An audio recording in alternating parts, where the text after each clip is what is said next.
Hi hello അസ്സലാമു അലൈക്കും. Welcome back to my YouTube channel. അപ്പോൾ കൂട്ടുകാരെ എല്ലാവർക്കും സുഖമല്ലേ? ഇവിടെ എനിക്ക് സുഖം തന്നെ കേട്ടോ. അപ്പോൾ കുറേ ആയിട്ട് ലോങ് വീഡിയോകളൊന്നും അങ്ങനെ ഇടുന്നില്ല. അപ്പോൾ എല്ലാവരും ഒന്ന് ഇതൊക്കെ കണ്ടൊന്ന് സബ്സ്ക്രൈബ് ചെയ്ത് ലൈക്ക് ചെയ്യണേ. അപ്പോൾ ഞാനിന്നിവിടെ ഉണ്ടാക്കാൻ പോകുന്നത് പയറിൻ്റെ ഇല വെച്ചിട്ടുള്ളൊരു തോരനാണേ. അപ്പോൾ പയറിൻ്റെ ഇല എന്ന് പറഞ്ഞാൽ അത് എപ്പോഴും കിട്ടുമൊന്നുമില്ല, എല്ലാവർക്കും കിട്ടുമൊന്നുമില്ല. പക്ഷെ അത് ഞങ്ങൾ പാലക്കാട്ടുകാർ, മറ്റുള്ള നാട്ടുകാർ ചെയ്യുന്നുണ്ടോ എന്നുള്ളത് എനിക്കറിയില്ല. പക്ഷേ നമുക്ക് പാലക്കാട്ടുകാർക്ക് കുറച്ചൊരു പ്രാധാന്യമുള്ളൊരു സാധനമാണിത്. അത്ര വേഗമൊന്നും കിട്ടില്ലത്.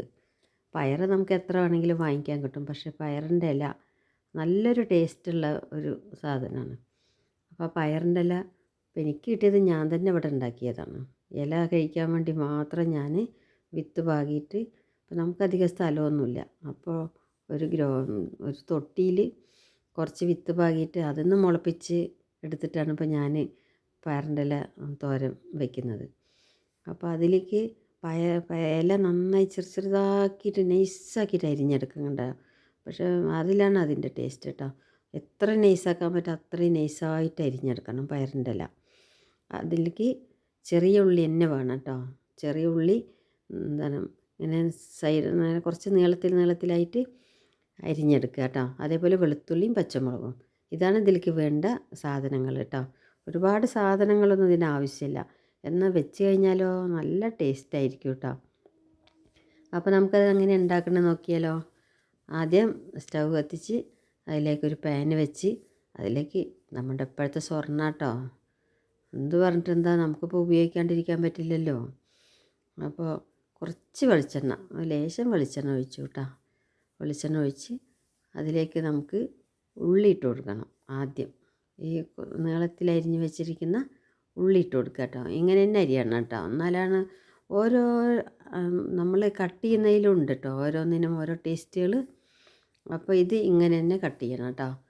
അപ്പോൾ അതിട്ട് അതൊന്ന് വഴറ്റി വരട്ടെ. അപ്പോൾ ഇങ്ങനെ സാധനങ്ങൾക്കൊക്കെ വില കൂടി, വെളിച്ചെണ്ണ എന്ന് പറയാൻ തേങ്ങയും ഒരു നിത്യോപയോഗ സാധനമാണ്. ആർക്കും എന്താണ് നമുക്ക് ഉപയോഗിക്കാതിരിക്കാൻ പറ്റാത്ത, ഒഴിവാക്കാൻ പറ്റാത്തൊരു സാധനമാണ്. ഇങ്ങനെ വില കൂടിയ സാധാരണക്കാരൊക്കെ എങ്ങനെ ജീവിക്കും എന്നുള്ളതാണ്. ഏറ്റവും പൈസക്കാർക്കും ഏറ്റവും ലോ ക്ലാസ്സുകാർക്കും ഒരുപാട് കുഴപ്പമില്ല. കാരണം ഏറ്റവും താഴെക്കടയിലുള്ളവർക്കൊക്കെ എല്ലാവരും സഹായിക്കാനുണ്ടാവും. പക്ഷേ ഈ മിഡിൽ ക്ലാസ്സുകാർക്കാണ് കഷ്ടം. അവർക്ക് ആരും സഹായിക്കാനും ഉണ്ടാവില്ല, അവർക്ക് ഇതൊക്കെ കഷ്ടമായിരിക്കും കേട്ടോ. അപ്പോൾ അത് ഒന്ന് വഴണ്ടി വന്ന സമയത്ത് നമ്മളതിലേക്ക് പച്ചമുളകും വെളുത്തുള്ളി ഇതേപോലെ കട്ട് ചെയ്ത് വെച്ചതും നമ്മളതിലേക്ക് ഇട്ട് കൊടുത്ത് നന്നായിട്ട് വഴറ്റിയെടുക്കുക കേട്ടോ. ഒരുപാടൊന്നും വേണ്ട, ഒരു പച്ചമണം മാറണവരുടെ അത്രേ വേണ്ടുള്ളൂ കേട്ടോ. എന്നിട്ട് അതിലേക്ക് നമ്മൾ നൈസായിട്ട് അരിഞ്ഞ് വെച്ചിട്ട്, നൈസായിട്ട് തന്നെ പറയണം കേട്ടോ, പൊടിയായിട്ട് അരിഞ്ഞ് വെച്ച പയറിൻ്റെ ഇല നമുക്കതിലേക്ക് ഇട്ട് കൊടുക്കുക കേട്ടോ. അപ്പോൾ അതിട്ട് കൊടുത്തു കഴിഞ്ഞ്, ഇതിന് പയറിൻ്റെ ഇലയ്ക്ക് നല്ല മറ്റുള്ള ചീരകളെ പോലെയല്ല കേട്ടോ, പയറിൻ്റെ ഇലയ്ക്ക് കുറച്ച് വേവുണ്ട്. ആ വേവ് കൃത്യമായാൽ തന്നെ അതിൻ്റെ ടേസ്റ്റ് നമുക്ക് അറിയുള്ളൂ കേട്ടോ. അപ്പോൾ ഇനിയും സബ്സ്ക്രൈബ് ചെയ്യാണ്ട് കാണുന്നവർ ഒരുപാടുണ്ട് എൻ്റെ വീഡിയോ, അവരൊന്ന് സബ്സ്ക്രൈബ് ചെയ്ത് കാണണേ. അപ്പോൾ ഇതൊക്കെ എല്ലാവർക്കും ഇഷ്ടപ്പെട്ട ഒന്ന് ഷെയർ ചെയ്യുക, ലൈക്ക് ചെയ്യുക, കമൻറ്റ് ചെയ്യുക കേട്ടോ. കമൻറ്റ് ചെയ്യാണ്ട് കുറേ ആൾക്കാർ വീഡിയോ കാണുന്നുണ്ട്, സബ്സ്ക്രൈബ് ചെയ്യാണ്ട് കാണുന്നുണ്ട്.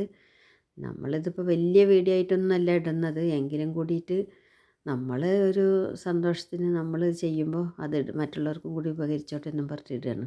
അപ്പോൾ അതിൽ കുറേശ്ശെ വെള്ളം തെളിച്ചു കൊടുക്കാനേ പാടുള്ളൂ കേട്ടോ. അങ്ങനെ തെളിച്ചു കൊടുത്തിട്ട് വേവിച്ചെടുക്കണം.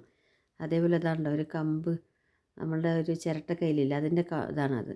അത് വെച്ചിട്ട് നമ്മളിങ്ങനെ ഇളക്കി കൊടുക്കുകയാണെങ്കിൽ പയറിൻ്റെ എല്ലാം അങ്ങനെ, അല്ലെങ്കിൽ കട്ട പിടിച്ചുകൊണ്ടുണ്ടാവും കേട്ടോ. അപ്പോൾ അത് നമുക്ക് മാറ്റിയെടുക്കാൻ വേണ്ടി ഇങ്ങനെ നമുക്ക് ഇളക്കി കൊടുക്കാം കേട്ടോ. അത് കഴിഞ്ഞ് അതിൽ കുറച്ച് തേങ്ങ ഒക്കെ കുറേശ്ശെ ഇടണുള്ളൂ. അപ്പോൾ അതും കൂടി ഇട്ട് അതിൻ്റെ പണി കഴിഞ്ഞു കേട്ടോ. അപ്പോൾ ഇത് നന്നായി വെന്ത് വന്നിട്ടുണ്ട് കേട്ടോ. കണ്ടോ എന്തൊരു ടേസ്റ്റ്, കാണുമ്പോൾ തന്നെ നല്ല ടേസ്റ്റ് തോന്നുന്നില്ലേ? പക്ഷേ കഴിക്കുമ്പോഴും തന്നെ അതേപോലെ അതിന് നല്ല ടേസ്റ്റാണ് കേട്ടോ. അപ്പോൾ ഇത്രയൊക്കെ ഉള്ളൂ. എൻ്റെ വീഡിയോ ഒന്ന് കണ്ട് കമൻറ്റും ലൈക്കും എല്ലാം ചെയ്യാം കേട്ടോ. അപ്പോൾ നമുക്ക് വീണ്ടും കാണാം. അസ്സലാമു അലൈക്കും. ഇത്രയൊക്കെ ഉള്ളൂ.